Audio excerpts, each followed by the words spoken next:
দেখো এই প্রশ্নটিতে জানতে চাওয়া হয়েছে 1, 2 এবং 3 এই যে তিনটে স্ট্রাকচার আঁকা আছে এদের মধ্যে কোনটা জিওমেট্রিক্যাল আইসোমেরিজম দেখাবে, অর্থাৎ আমরা জানি জ্যামিতিক সমবায়বতা তারাই দেখায় যেখানে ডাবল বন্ড থাকে, অর্থাৎ অ্যালকেন সিস্টেম। তা এখানে প্রথম যে কম্পাউন্ডটা ওটা কিন্তু কিটো কম্পাউন্ড, ওটা কিন্তু দেখাবে না।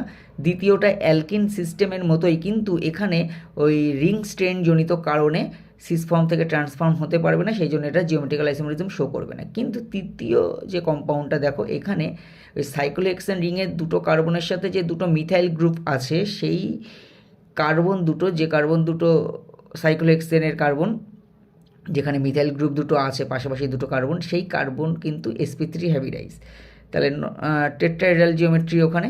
সেই জন্য ওই মিথাইল গ্রুপ দুটো কিন্তু অ্যারেঞ্জমেন্ট সবসময় একই থাকে না, কখনো হতে পারে দুটো একই দিকে থাকবে প্লেনের সাপেক্ষে, অর্থাৎ সাইক্লোহেক্সেন যে প্লেনে আছে সাইক্লোহেক্সেনটা তার সাপেক্ষে দুটো উপরের দিকে বা নিচের দিকে থাকতে পারে, অথবা সাইক্লোহেক্সেন যে প্লেনে আছে তার সাপেক্ষে একটা উপরে একটা নিচে থাকতে পারে।